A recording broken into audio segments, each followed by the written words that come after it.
3 weeks had passed since the first meeting between humans and the Galactic Intelligence Consortium. The space around the human fleet was now filled with activity as scientists and engineers from both species worked together. Chief Analyst Veltar stood in his newly redesigned laboratory, watching young Seaman Haiwan explain quantum computing principles to a group of amazed Kethmoran scientists. She was drawing diagrams in the air with her hands, describing concepts that made even his advanced brain work hard to follow. "You see," Haiwan was saying, "you're thinking about quantum states like they're switches that can be on or off. But what if they're more like musical notes that can harmonize with each other?" The Kethmoran scientists looked confused. Musical notes? What did music have to do with quantum physics? "Show them," Dr. Minho suggested from his seat nearby.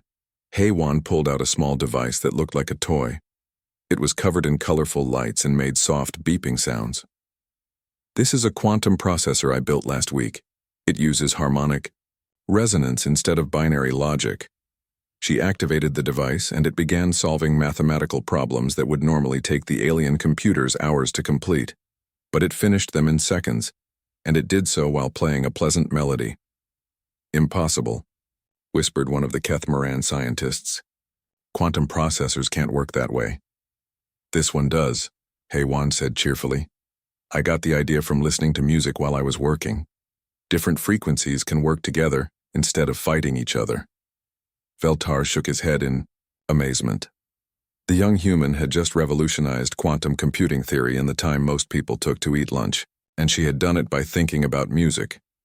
Meanwhile, on the UES Invincible, Admiral Yunsik was meeting with Council Leader Zethmar. They were discussing the new protocols that would govern contact between the consortium and other species. "We've drafted a formal advisory," Zethmar said, showing him a holographic document. "It will be transmitted to all consortium member species." Admiral Yunsik read the document with interest. "Galactic Intelligence Consortium, Cultural Interaction Advisory Species, Human, Homo sapiens.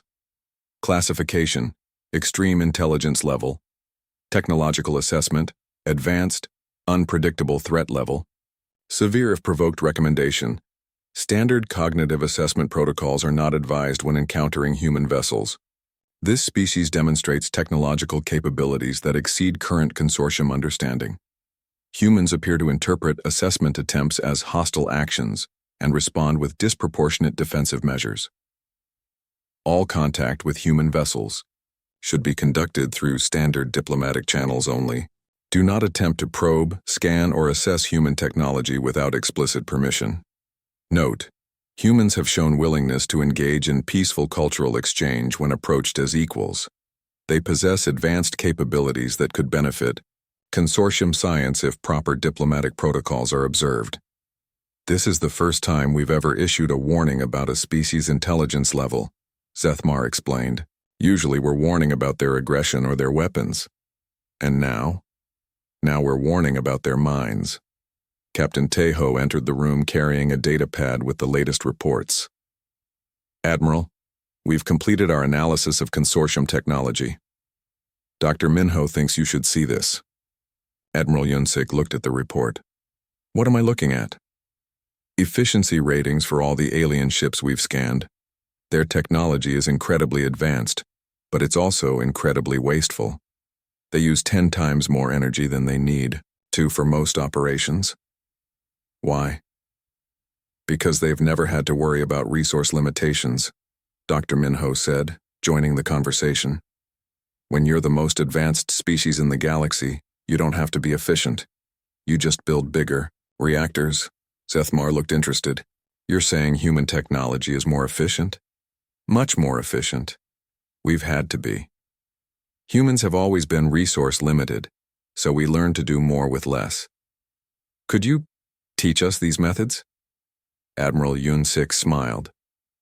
"That's exactly the kind of thing we were hoping to discuss." Back in the laboratory, Haiwan was now working with Veltar on a joint project. They were trying to combine human creativity with Kethmoran precision to create something entirely new. "Your analysis methods are fascinating," Veltar said, watching her work. "You don't follow any logical progression." "Logic is overrated," Heywan replied, making adjustments to their experiment. Sometimes you have to trust your instincts and see what happens, but that could lead to failure. Sure, but it could also lead to amazing discoveries. Besides, failure is just another form of data. Veltar considered this. In Kethmaran culture, failure was something to be avoided at all costs. The idea that failure could be useful was completely foreign to him. "Try this," Heywan said, handing him a control interface. "Don't think about what you're supposed to do, just do what feels right." Veltar hesitated. His entire life had been built around careful analysis and logical decision-making, but something about the young human's confidence made him want to try. He activated the interface and let his instincts guide him. To his amazement, the results were better than anything he could have achieved through careful planning. "How did you know that would work?" he asked. "I didn't," Heywan said with a grin. "That's what made it fun." Later that day, all the senior officers from both fleets gathered for a formal ceremony. Admiral Yunsik and Council Leader Zethmar signed a treaty establishing formal diplomatic relations between humanity and the Galactic Intelligence Consortium. "This treaty recognizes both species as equals," Admiral Yunsik announced. "Neither will attempt to dominate or assess the other without permission. It also establishes procedures for peaceful contact with other species," Zethmar added. "The consortium will no longer use forced assessment protocols. We will approach new civilizations as potential partners rather than subjects." Captain Tejo raised his hand. "What about all the species you've already assessed? The 847 civilizations in your files?"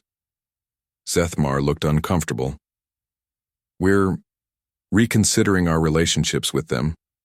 Perhaps we were too quick to assume they were inferior." "Maybe they weren't inferior at all," Dr. Minho suggested. "Maybe they were just smart enough to avoid a fight they didn't need to have." "You're saying they chose to submit?" "I'm saying they chose to survive. There's a difference." As the ceremony concluded, Veltar found himself talking with young Heywan. "About the future? What will you do now?" he asked. "Keep learning," she said simply. "There's so much I don't understand about your technology, and I have some ideas about how we might combine human and Kethmoran methods to create something completely new." "Such as?" "Well, your quantum computers are incredibly powerful, but they're also really rigid. They can only solve problems in specific ways. What if we could make them more flexible, more creative?" Veltar's eyes widened. "You're talking about artificial creativity. That's been a theoretical impossibility for thousands of years." "Theoretical, sure. But has anyone actually tried to build it?" "No, because it's impossible." Heywan smiled. "That's what you said about breaking into your security systems. Across the galaxy, something unprecedented was happening. Alien species that had submitted to Kethmoran assessment centuries ago were receiving new messages from the consortium. Instead of demands and orders, they were getting invitations to join a new kind of galactic community. Many species were suspicious at first. The Kethmorans had never shown interest in equal relationships before. But as word spread about the humans who had challenged the consortium and won, other species began to find their courage. On a distant world, the leader of the crystalline beings read the consortium's new message and felt something she hadn't experienced in 500 years. Hope. In the gas clouds of the nebula systems, ancient beings who had hidden from the consortium for millennia began to consider making contact again. And in the depths of space, nomadic species who had fled Kethmoran, expansion started to plan their return home. The humans had done more than just refuse to be probed. They had shown the entire galaxy that the Kethmorans weren't as unbeatable as everyone thought. Back on the UES Defiance, Captain Tejo stood on the bridge watching the alien and human ships working together. It was a sight that would have been impossible just a month ago. "Captain," Sojin reported from her station, "we're receiving messages from species all over the galaxy. They want to know about humanity. They want to know how we did it." "How we did what?" "How we made the smartest species in the galaxy admit they weren't the smartest anymore." Tejo smiled. "Tell them it's simple. We just refuse to accept that. We were inferior. Sometimes that's all it takes." The story ended not with conquest or domination, but with understanding. The galaxy's most advanced species had learned that intelligence came in many forms, and that being smart enough to make friends was often more important than being smart enough to make enemies. And throughout the galaxy, other species were learning that sometimes the best response to a probe wasn't submission. Sometimes it was a polite but firm no thank you, backed up by the confidence to make it stick. The humans had proven that even the smartest aliens could learn new lessons. And the most important lesson was that there was always room to grow, always something new to discover, and always value in treating others as. The council chamber on the Wisdom's Edge had never been so quiet. 12 of the most intelligent beings in the galaxy sat around a curved table, their 3 eyes focused on the reports scattered before them. Each report told the same impossible story. They had been outmaneuvered by a species they had considered primitive. Chief Analyst Veltar stood at the center of the chamber, feeling smaller than he ever had before. The message from the human still glowed on every screen in the room, a constant reminder of their failure. "Explain this to us," Council Leader Zethmar said. Her voice was calm, but Veltar could hear the anger underneath. The humans refused. "Standard assessment protocols," Veltar began. "When we applied gentle persuasion methods, they resisted. When we used scanning procedures, they defended themselves successfully. And then they assessed us." The silence that followed was deafening. In 3,000 years of galactic exploration, no species had ever turned the tables on the Kethmorans. "How?" Council Member Dexhar asked. "We don't know," Veltar admitted. "Their technology operates on principles we don't understand. Their computer systems don't follow logical patterns. Their defense methods are completely unlike anything we've encountered."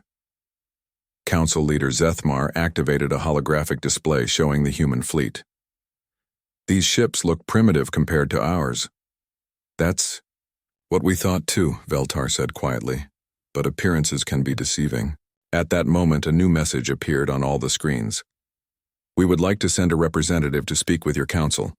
Dr. Minho is an expert in cross-species communication and will answer any questions you have about human culture. With your permission, of course." The council members looked at each other in shock. Not only had the humans been listening to their private meeting, but they were offering to send someone to explain themselves. "How did they access this chamber?" Dexhar demanded.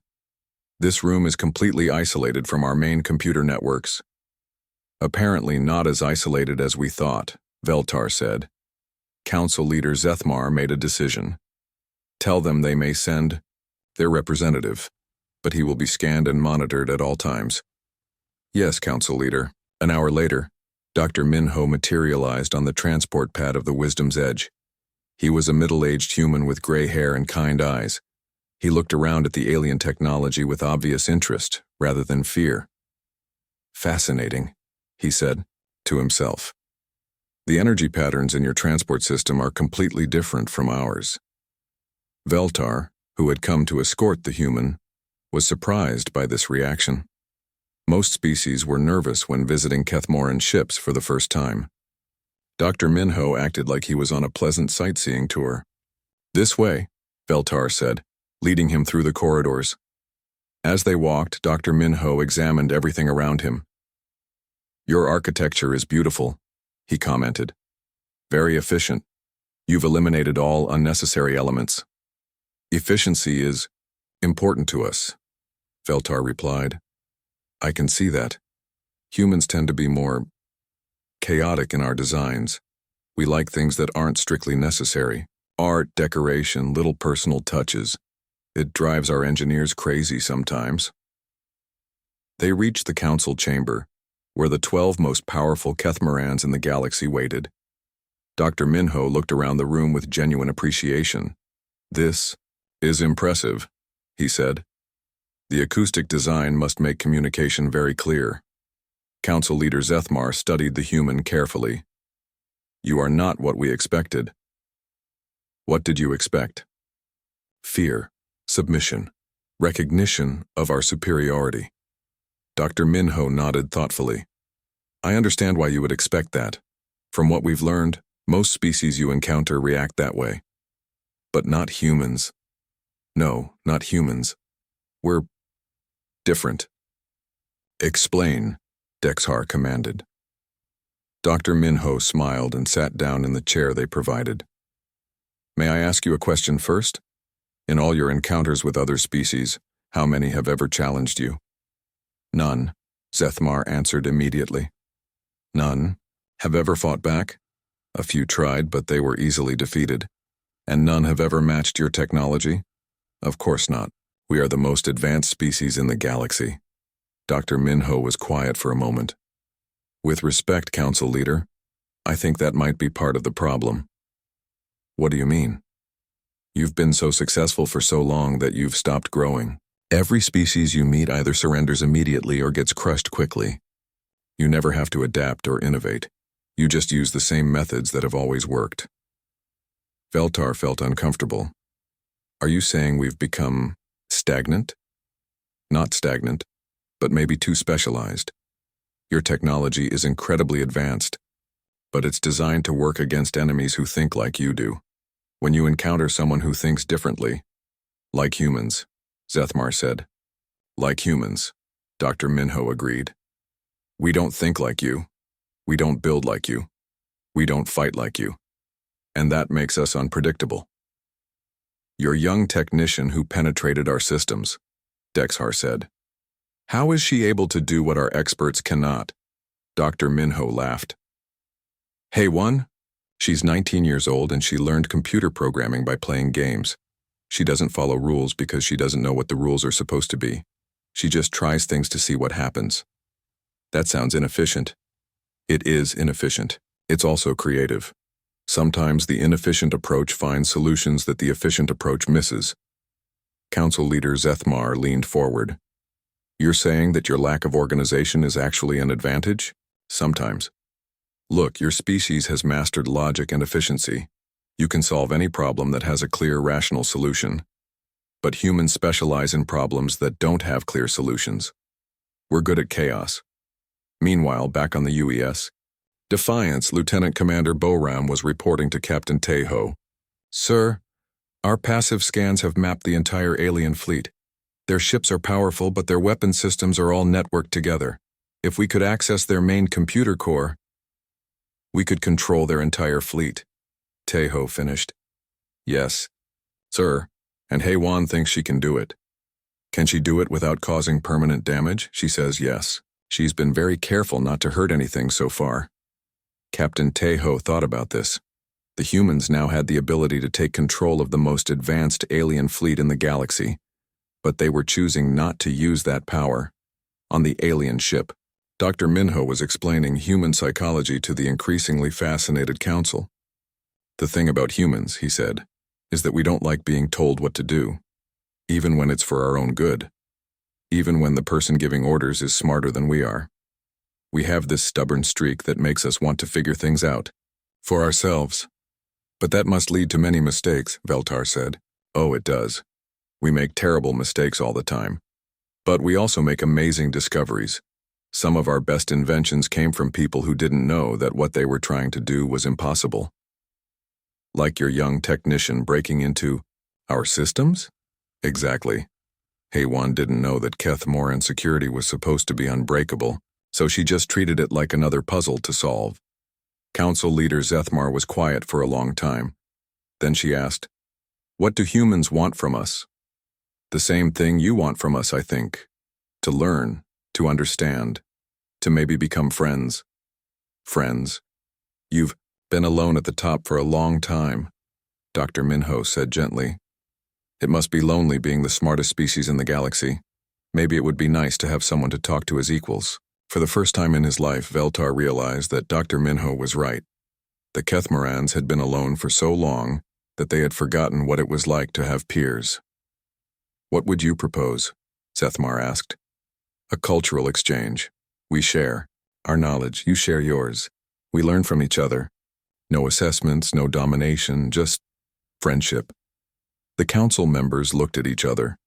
They had spent their entire lives believing they were superior to everyone else. The idea of having equals was both terrifying and exciting. Finally, Council Leader Zethmar made her decision. We accept your proposal, Dr. Minho, but we have one condition. What's that? We want to meet the young human who defeated our security systems. We're very curious about her methods. Dr. Minho smiled. I think she'd like that. She's been wanting to ask you some questions about quantum encryption techniques. And for the first time in galactic history, the smartest species in the galaxy realized they had found someone who might actually be smarter. The silence in space stretched for hours. Two fleets faced each other like ancient armies preparing for battle. But this was a war of minds and technology rather than weapons and armor. Chief Analyst Veltar sat in his command chair, staring at the reports flooding his screens. 3 of his most advanced AI systems had completely shut down. His scanning teams were unable to penetrate human defenses. And somehow, the humans had managed to map his entire fleet while his people learned almost nothing about theirs. Sir, Kelvor said quietly, the Council is demanding immediate results. Tell the Council that the situation is developing. They won't accept that answer much longer, sir. Veltar knew his assistant was right. The Galactic Intelligence Consortium had never failed to assess a new species. Their reputation was built on quick, efficient evaluations that proved Kethmoran superiority, but the humans were making them look incompetent. Send a final ultimatum to the human fleet, Veltar ordered. Tell them they have 12 standard hours to submit to assessment. If they refuse, we will use corrective measures. Sir, what are corrective measures? Whatever it takes to complete our mission. On the UES Invincible, Admiral Yunsik received the alien ultimatum and called an emergency meeting. His senior staff gathered in the war room. Captain Teho from the Defiance, Dr. Minho, Lieutenant Commander Boram, Communications Officer So-Jin, and even young Seaman Hai-Wan, who had become essential to their cyber defense efforts. Well, the Admiral said, reading the message aloud, they want us to surrender in 12 hours or face corrective measures. Thoughts? They're bluffing, Boram said immediately. Look at their ship designs. They're built for science and exploration, not warfare. They've probably never had to fight anyone. That doesn't mean they can't fight, Dr. Minho warned. Their technology is clearly advanced. They could have weapons we don't understand. Maybe, Hai-Wan said quietly. But I don't think they're as smart as they think they are. Everyone turned to look at the young seaman. She had been quiet during most of the meeting, working on her tablet. What do you mean? Admiral Yunsik asked. Well, sir, I've been analyzing the systems I encountered when they tried to hack us. Their technology is really advanced, but it's also really specialized. It's like they've never had to deal with anyone who thinks differently than they do. Explain. Hai-Wan stood up and activated the room's holographic display. Look at this. Their computer systems are incredibly logical and organized. Everything follows perfect mathematical patterns. It's beautiful, but it's also predictable. And that's bad because human systems are chaos, Hai-Wan said with a grin. We build things that work, but we don't always know why they work. We try crazy ideas and see what happens. Their systems can't handle that kind of thinking. Captain Teho leaned forward. Are you saying we can beat them? I'm saying I've been in their systems for the past 6 hours and they don't even know it. The room went silent. Admiral Yunsik stared at the young woman. You've been in their systems? Yes, sir. Not doing anything harmful, Hai-Wan said quickly. Just looking around. Their security is designed to keep out other advanced civilizations who think like they do, but it's not designed to keep out someone who thinks like a human. What did you find? Everything, Hai-Wan said simply. Their ship layouts, their crew assignments, their weapon systems, their communication networks. I even know what they're planning for dinner. Dr. Minho shook his head in amazement. They've been trying to assess us while we've been assessing them. Better than that, Boram realized. We've been winning. Admiral Yunsik thought for a long moment. Then he smiled. Hai-Wan, can you do something for me? What do you need, sir? I want to send these aliens a message, but not the kind they're expecting. 20 minutes later, Chief Analyst Veltar was reviewing the latest reports when every screen on his ship suddenly went dark.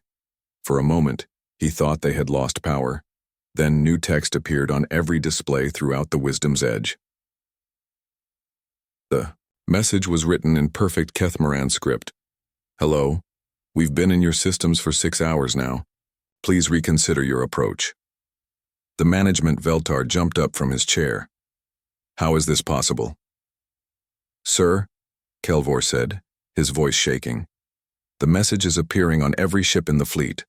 Every screen, every computer, every communication device, and that's impossible. Our networks are completely secure. Apparently not, sir. At that moment, a communication request came from the human fleet. Veltar accepted it, and Admiral Yunsik appeared on his main screen. The old human looked calm and confident. Good afternoon, Chief Analyst Veltar. I hope you received our message. How?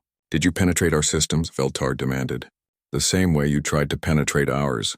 The difference is we succeeded. This is an act of war. No, Admiral Yunsik said calmly. This is a demonstration.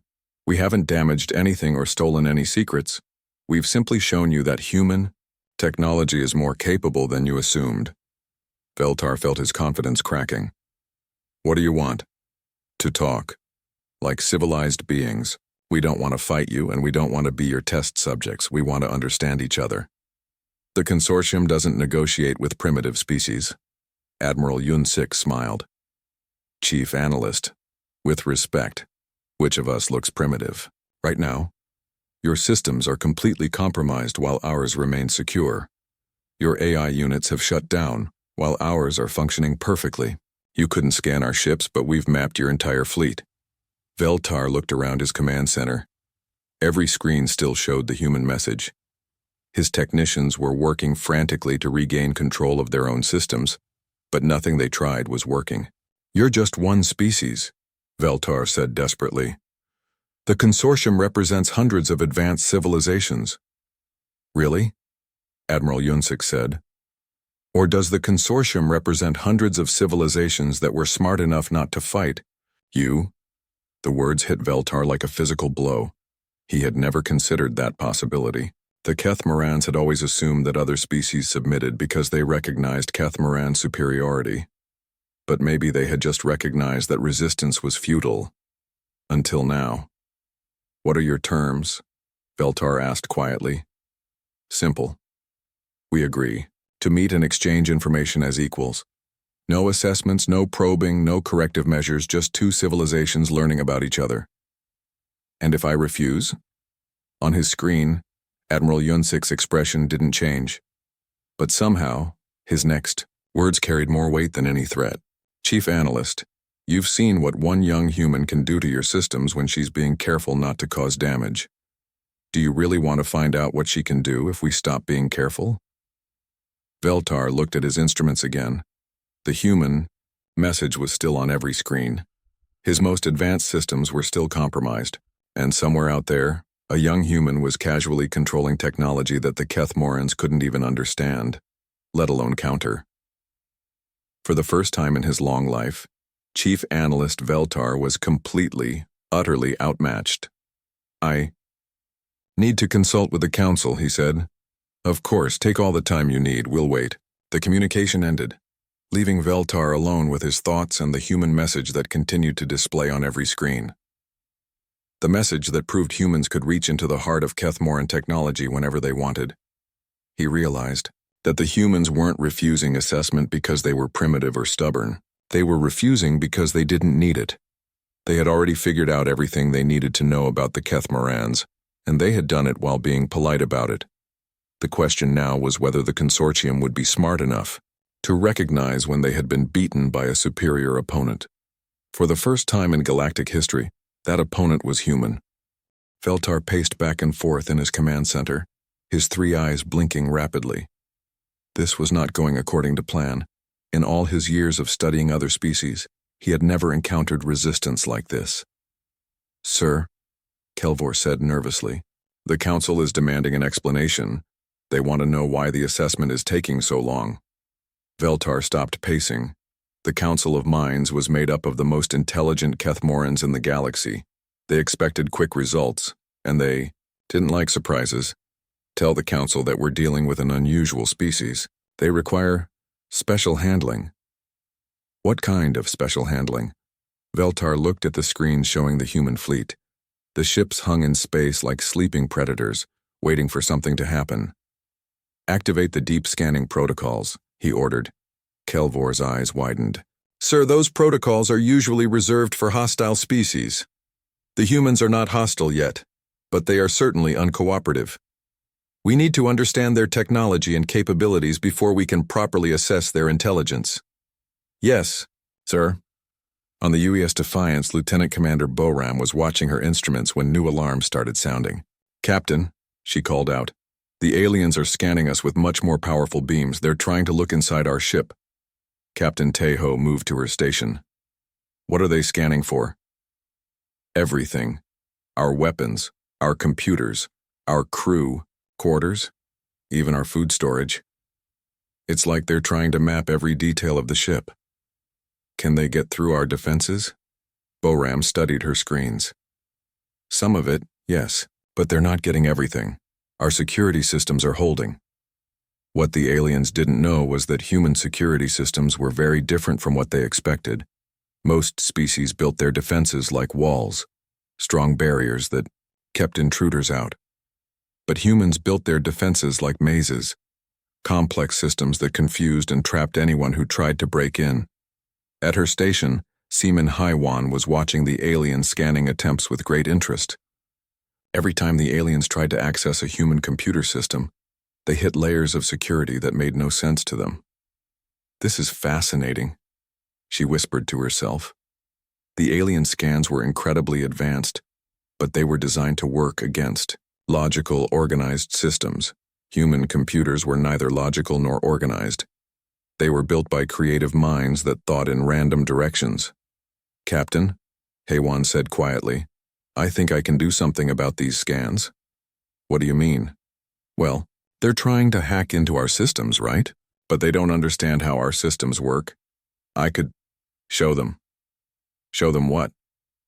"How human computer security really works." Tejo looked at the young woman.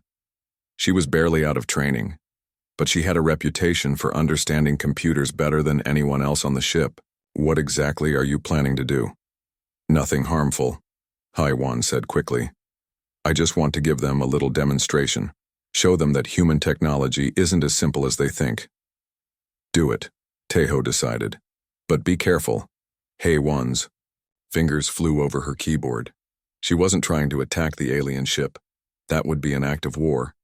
Instead, she was building something much more elegant, a puzzle. On the Wisdom's Edge, Veltar watched his scanning teams work. The human ship's defenses were strange but not impossible to break through. Slowly, his people were mapping the vessel's layout and capabilities. "Sir," one of his technicians reported, "I'm seeing something odd in their computer systems." "What kind of odd?" "There's a section that doesn't match the rest of their technology. It looks almost primitive, like a basic firewall or security barrier." Veltar moved to look at the display. Sure enough, there was a simple-looking defense system protecting some of the human data. "Can you break through it?" "Easily, sir. It looks like something a child might create." "Do it." The technician began working to break through what they thought was a primitive human firewall. What they didn't realize was that they were looking at one of Haiwan's masterpieces. The simple firewall was actually a trap. It was designed to look easy to break while actually being incredibly complex. As the alien computers tried to force their way through, they found themselves caught in a web of redirected signals and false data. "Sir," the technician said, sounding confused, "I'm having trouble with this system. It's more complex than it appears." "How much more complex?" I'm not sure. Every time I think I understand it, it changes." That's because Haiwan was changing it in real time. She was sitting at her station, watching the alien attempts to break in and modifying her defenses to stay one step ahead. It was like a game, to her. The aliens would try one approach and she would counter it. They would try a different approach and she would counter that too. She was having so much fun that she almost forgot this was a serious diplomatic situation. On the alien ship, more technicians were called in to help break through the human firewall. They brought their most advanced AI systems to bear on the problem. "This is impossible," one of them said. The system keeps adapting to our attacks. Maybe it's controlled by an artificial intelligence, another suggested. Scan for AI signatures, Veltar ordered. The scans came back negative. There was no artificial intelligence controlling the human defenses. There was just a single biological entity, a young human who seemed to be enjoying herself. One human is holding off our entire cyber warfare division? Veltar asked in disbelief. It appears so, sir. Veltar felt something he had never experienced before: doubt. The Kethmarans were supposed to be the most intelligent species in the galaxy. Their technology was supposed to be superior to everyone else's, but a single young human was making his best technicians look like amateurs. Increase the power of our scanning beams, he ordered. I want every detail of that ship. Sir, we're already at maximum safe levels. Override the safety protocols. The alien scanning beams became stronger, powerful enough to look through the hull of the human ship and examine everything inside. But instead of getting more information, they started getting less. That's because Admiral Yunsik had decided to respond. Boram, the Admiral said from his flagship, activate countermeasures. Show our new friends what human scanning technology looks like. Lieutenant Commander Boram smiled and activated systems that the aliens had never seen before. The human ships began scanning the alien fleet with their own sensors. But human scanning technology was completely different from what the Kethmorans used. Instead of trying to force their way through defenses, human sensors worked by analyzing tiny details and building up a complete picture. Within minutes, the humans had detailed maps of every alien ship. They knew the location of every weapon, every power source, every crew member. They even knew what the aliens had eaten for their last meal. On the Wisdom's Edge, alarms began sounding throughout the ship. Sir, Kelvor reported in panic. The humans are scanning us. They're getting through all our defenses. How is that possible? I don't know, sir. Their scanning methods are completely unknown to us.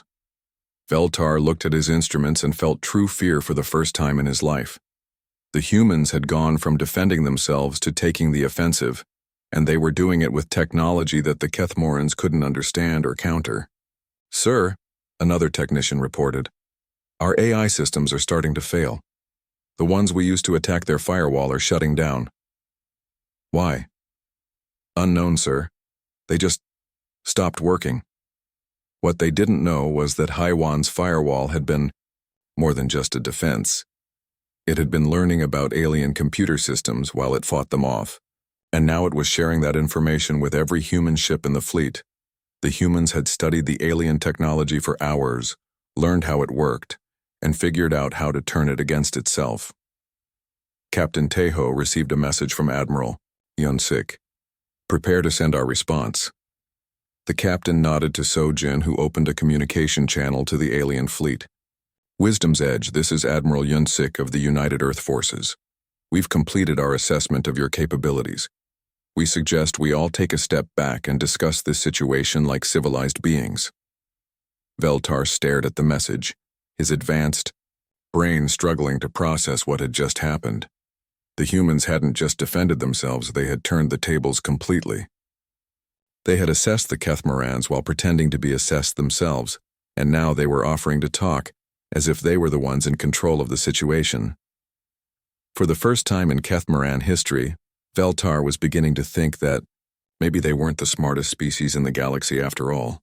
Chief Analyst Veltar walked through the halls of the Wisdom's Edge, his three eyes focused on the datapad in his hands. The ship was quiet except for the soft hum of advanced technology. Everything around him was white and clean, designed for maximum efficiency. He entered his private study, a room filled with floating screens and holographic displays. Each screen showed information about a different species the consortium had encountered. There were so many that the displays covered every wall. Computer, show me the assessment records, Veltar commanded. Hundreds of files appeared in the air, around him.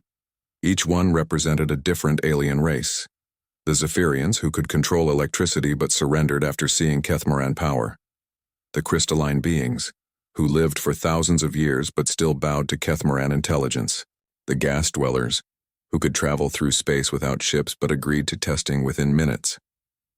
847 species, Veltar said to himself. Every single one submitted to assessment. He touched one of the displays, and it showed a graph. The longest any species had resisted was 18 hours.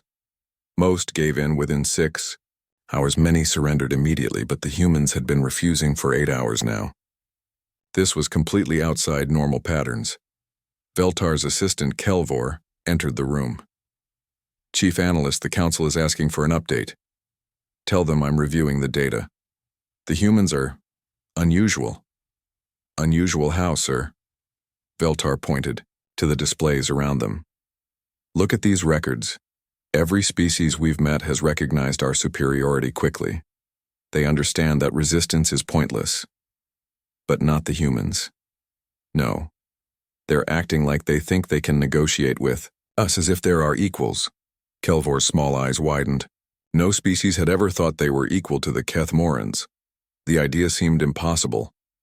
Meanwhile, on the UES Defiance, Captain Tejo was meeting with his senior officers. They sat around a table in the ship's conference room, studying what they knew about their new neighbors. What do we know about their technology? Tejo asked. Lieutenant Commander Boram pulled up a holographic display.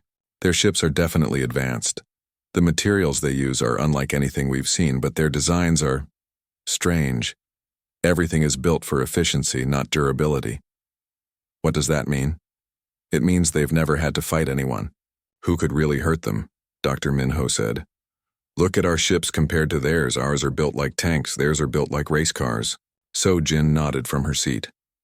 I've been listening to their communications. They sound surprised that we haven't given up yet. They keep talking about normal compliance patterns and expected submission time frames. They're used to getting their way, Tejo realized. More than that, Dr. Minho said. I think they genuinely believe they're helping other species by studying them. They see themselves as teachers and everyone else as students. Young Seaman Haiwan raised her hand nervously. Captain, I've been analyzing their data transmissions. Their computer security is really good, but it's designed to keep out primitive attacks. They're not expecting anyone with advanced hacking skills. How advanced are we talking? Well, sir, I think I could get into their basic systems if I tried, but I haven't done anything yet, like you ordered. Tejo looked around the table at his crew. They were young and smart, and they understood technology in ways that older generations couldn't. Maybe that would be enough. Back on the alien ship, Veltar was growing frustrated. He activated his personal communication device and called the other ships in his fleet. This is Chief Analyst Veltar. Begin Phase 2 assessment protocols. Are you sure, sir? Came a voice from another ship. The humans haven't given consent. They've had enough time to comply. We'll use gentle persuasion methods. The Kethmoran ships began sending out mental waves designed to make other species more cooperative. The waves were harmless but effective. They made aliens feel calm and willing to agree to anything the Kethmorans wanted. On the human ships, the waves hit the crew and nothing happened. Sir, Sojin reported, I'm detecting some kind of energy beam aimed at our ship. It's very low power. Are they attacking us? Boram asked, her hand moving toward the weapons controls. No, Dr. Minho said, studying his instruments. I think they're trying to affect our minds, make us more agreeable. Is it working, Doctor? Minho smiled. Not even a little bit. The reason was simple. Human brains were different from other species. Most aliens had organized logical thought patterns that the Kethmoran waves could influence. But human minds were chaotic and unpredictable. The waves that worked on everyone else just bounced off human consciousness like water off a duck. Veltar watched his instruments with growing confusion. The mental influence waves were at full power, but the humans showed no signs of becoming more cooperative. In fact, their communications suggested they were becoming more stubborn. Increase the power, he ordered. Sir, we're already at maximum, safe levels. Do it anyway. The waves got stronger, but the humans still didn't react. Some of them actually seemed to be laughing at something. What Veltar didn't know was that the human crews had figured out what was happening. Young engineers like Haiwan were studying the alien technology and finding it fascinating rather than threatening. Look at this. Heywan said excitedly to her fellow technicians. They're trying to change our brain chemistry, but they don't understand how human minds work. It's like trying to tune a radio with a hammer. The other engineers gathered around her station to look at the readings. To them, the alien attempt at mind control was just another interesting puzzle to solve. Can we send something back? One of them asked. Probably, but the captain said not to start anything. We're not starting anything. We're just responding. On the Wisdom's Edge, Veltar's instrument suddenly started showing impossible readings. The humans weren't just resisting the mental waves, they were somehow sending them back, but changed and amplified. What's happening? Kelvor asked. I don't know, Veltar admitted. The humans are doing something to our signals, but that should be impossible. They don't have the technology to manipulate quantum consciousness fields, but the humans weren't using technology to change the signals. They were using something the Kethmarans had never encountered before, pure human stubbornness combined with creative thinking. The young human engineers had figured out how to reverse the alien signals and send them back, not to control the alien minds, but just to let them know that humans were paying attention. Admiral Yunsik, watching from his flagship, decided it was time to end this game. He opened a communication channel to the alien leader. This is Admiral Yunsik of the United Earth Forces. I believe you've been trying to influence our minds for the past 2 hours. We wanted you to know that it isn't working and we're not offended, but perhaps we could try a different approach. Veltar stared at the message in shock. The humans had known what the Kethmarans were doing the entire time. They had detected the mental influence waves, analyzed them, and even figured out how to send them back, and they weren't angry about it. For the first time in his long life, Chief Analyst Veltar began to wonder if maybe the Kethmarans weren't the smartest species in the galaxy after all. He looked at the displays showing his 847 previous successes and realized that maybe those species hadn't been conquered by Kethmaran intelligence. Maybe they had just been smart enough to avoid a fight they couldn't win. But the humans seemed to think they could win. The question was, were they right? The stars looked different here, far from Earth. Captain Tejo stood on the bridge of the UES Defiance, watching the main screen show endless space. His ship was big and strong, one of humanity's best warships. They were exploring new areas of space, looking for planets that humans could live on. Captain, said Communications Officer Sojin from her station, we're getting a signal. It's not from any human ship. Tejo felt his heart beat faster. First contact with aliens was always dangerous. Put it on screen. The main display changed to show a strange ship. It was smooth and white with curves that looked like water flowing. The ship was huge, maybe 3 times bigger than the Defiance. Strange lights moved across its surface in patterns that hurt to look at. They're sending a message, Sojin reported. It's in perfect English somehow. A voice came through the speakers. It sounded calm and sure of itself. Greetings, unknown vessel. We are the Galactic Intelligence Consortium. We represent the advanced civilizations of this galaxy. Please prepare your ship for cognitive assessment procedures.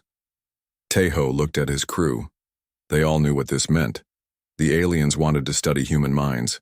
They wanted to probe the ship and everyone on it. This was exactly what Earth's leaders had warned them about. Send a reply, Tejo ordered. Tell them we're happy to meet them, but we need time to prepare. Sojin typed quickly. Message sent, Captain. Good. Now get me Admiral Yunsik, priority channel. The screen changed to show Admiral Yunsik in his command room. The old man had gray hair and sharp eyes. He had fought in the Mars War and knew how to handle dangerous situations. Admiral, we have first contact, Tejo reported. They want to probe our ship.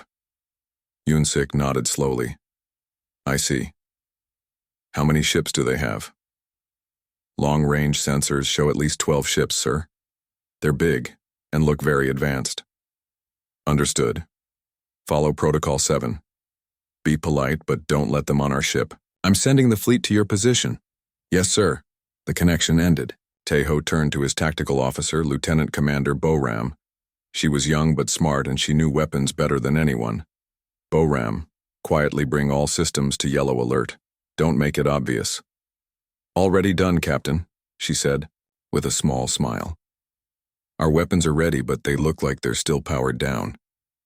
On the alien ship called Wisdom's Edge, Chief Analyst Veltar studied the human vessel through his instruments. The human's ship looked rough and simple compared to Kethmoran technology. Metal plates covered its hull, and it had primitive weapon systems sticking out in all directions. Veltar's large brain could process information faster than any computer. He had studied 847 different species, and they had all been easy to understand. Most species were scared when they first met the consortium. They would agree to anything to avoid trouble. But these humans were different. They were being polite, but they weren't agreeing to the assessment right away. This was unusual. Interesting. Veltar said to his assistant, "Check our files. How many species have refused immediate assessment?" The assistant, a smaller Kethmoran named Kelvor, worked quickly. "None, Chief Analyst. Every species has agreed within 2 standard hours." "And how long have these humans been talking to us?"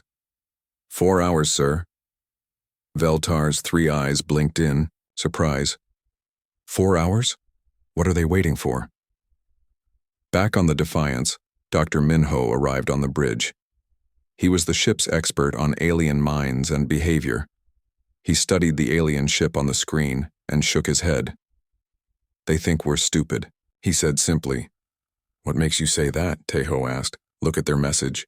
They didn't ask if we wanted an assessment. They told us to prepare for one. They think we'll just do what they say because they're more advanced." So Jin looked up from her station. "Captain, I'm picking up more signals. They're talking to each other, but they're not hiding it very well. I can understand some of it." "What are they saying?" "They're confused about why we haven't agreed yet. One of them said something about primitive species compliance patterns. I think they expect us to be scared of them." Tejo almost smiled. Humans had been dealing with bullies for thousands of years.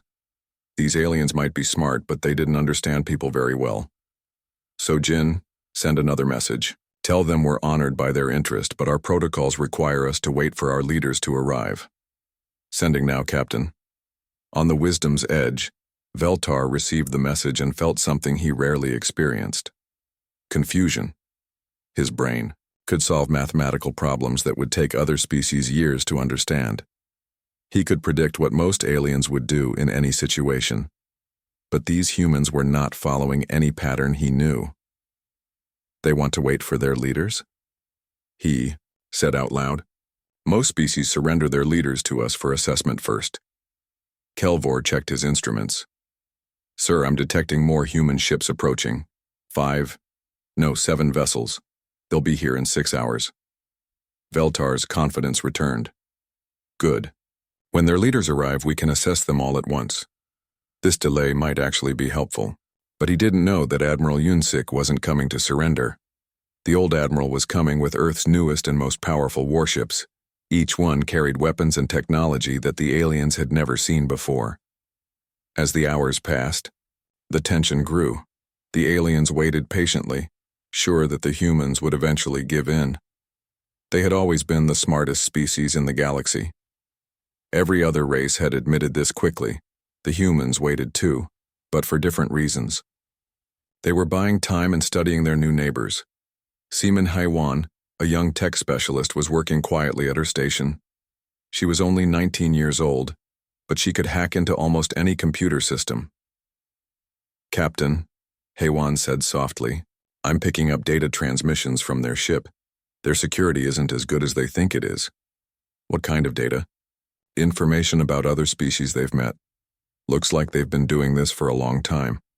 They study every new species they find and decide if they're worth talking to."